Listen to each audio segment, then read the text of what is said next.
Bismillahirrahmanirrahim. Assalamualaikum warahmatullahi wabarakatuh. Perkenalkan, nama saya Nabila Abdurrahim Bayan. Mungkin sudah tidak asing lagi ya, alhamdulillah.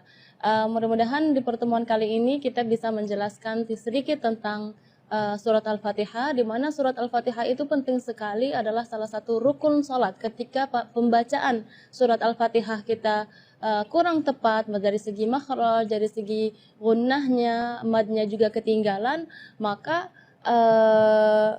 mungkin tidak diterima sholat kita, karena rukun yang seharusnya kita laksanakan dengan sempurna, tapi sayang sekali kita tidak melaksanakannya dengan sempurna, maka jadi tidak sholat kita tidak diterima oleh Allah Subhanahu Wa Taala.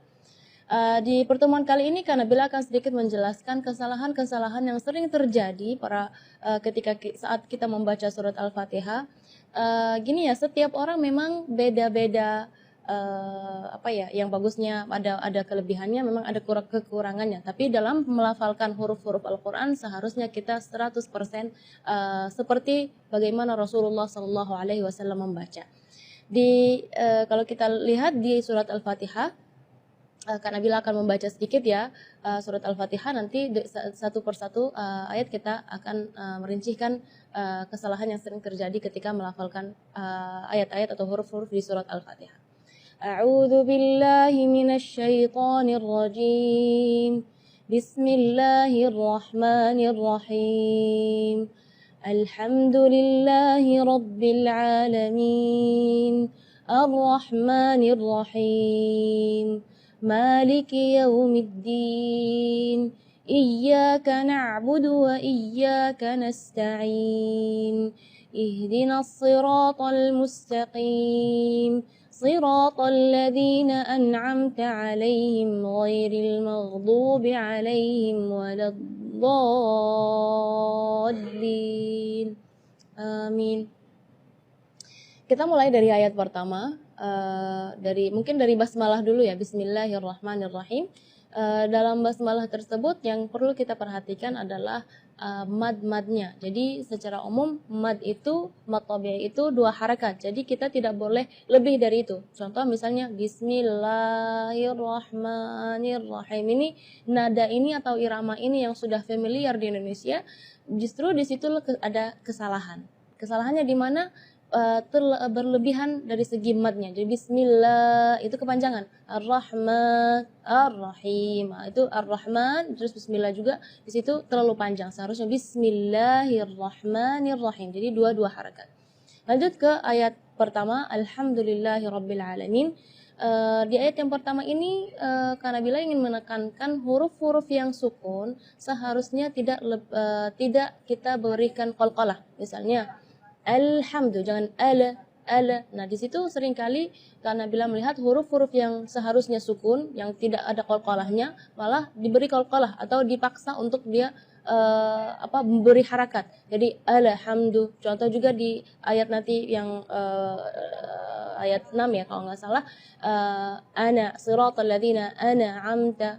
Itu sering kali huruf-huruf lam, nun atau ama ya, itu tidak boleh menggetarkan atau diberi qalqalah, karena huruf qalqalah ada 5, qaf, ta, ba, jim, dal. Ya, selain 5 huruf tersebut maka tidak boleh kita qalqalah ya. Jadi alhamdulillahi rabbil alamin.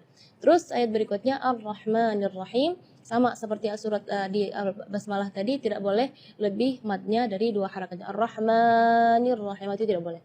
Ar-Rahmanir Rahim. Terus yang berikutnya Maliki Yaumiddin, biasanya di ayat tersebut tidak ada salah, tapi karena bila di sini ingin menekankan kasrah di kalimat Maliki. Nah, itu kadang-kadang ketinggalan karena pengen buru-buru saat membaca Al-Fatihah dalam sholat, jadi Maliki Yaumiddin, kedengarannya sukun. Maka ketika kita membaca Maliki, kita perhatikan kaf kasrah di huruf kaf, harus kasrah yang sempurna. Maliki Yaumiddin. Terus Iyyaka na'budu wa iyyaka nasta'in. Di sini adalah tasydid di huruf ya di kalimat iyyaka, maupun yang pertama ataupun yang kedua, karena salah satu ulama mengatakan kalau seandainya satu tasydid pun dalam surat Al-Fatihah ketinggalan, itu maka bacaan Fatihahnya tidak sah, berarti sholat kita juga tidak sah. Jadi kita perlu di sini menekankan tasydidnya pun harus kita perhatikan. Sampai subhanallah ulama menghitung tasydid dalam surat Al-Fatihah itu adalah 14 tasydid dalam surat Al-Fatihah. Iyyaka, jadi tekanan.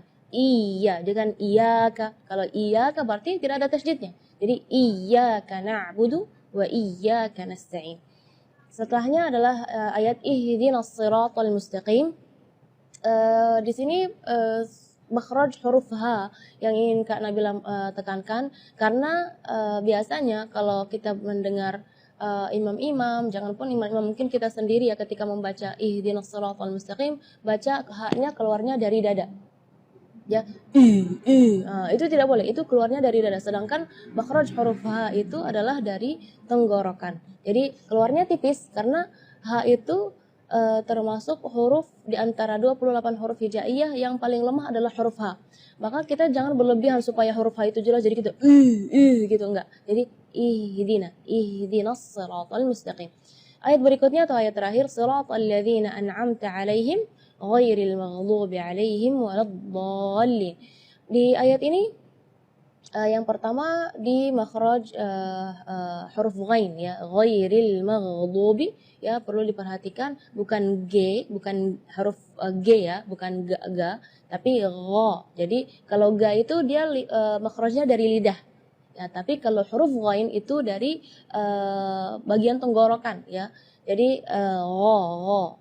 Dan huruf ghain ini memang termasuk huruf yang tidak ada dalam bahasa Indonesia, tapi karena insya Allah muslimah-muslimah di sini lebih semangat untuk belajar mengaji, jadi harus melafalan huruf ghainnya lebih bagus. Huruf yang terakhir yang perlu diperhatikan di ayat terakhir adalah huruf dhad ya. Huruf dhad itu memang termasuk huruf bagi orang Arab pun sulit untuk dilafal, apalagi orang Indonesia, tapi itu bukan alasan untuk kita tidak belajar memperbaiki makhraj kita. Walad do ya, huruf dot itu keluarnya dari pinggir lidah maupun yang kanan ataupun yang kiri atau dua-duanya. Dan memang ada yang mengatakan bahwa Rasulullah Shallallahu Alaihi Wasallam satu-satunya yang bisa melafalkan huruf dot dengan baik. Itu bukan berarti kita tidak bisa, maka kita harus berusaha ya untuk melafalan kita, huruf-huruf kita sama seperti Rasulullah Shallallahu Alaihi Wasallam. Di kalimat ini juga waladdallin yang perlu diperhatikan adalah madnya juga. Mad di situ kita harus panjang membacanya 6 harakat, karena di situ hukumnya mad lazim kalimi mutsaqqal. Jadi membacanya waladh 6 harakat. Terus setelah waladh di situ ada huruf lam yang ada di atasnya ada tasydid. Itu seringkali ketinggalan waladhdallin. Nah, itu berarti tidak ada tasydidnya. Waladhdallin.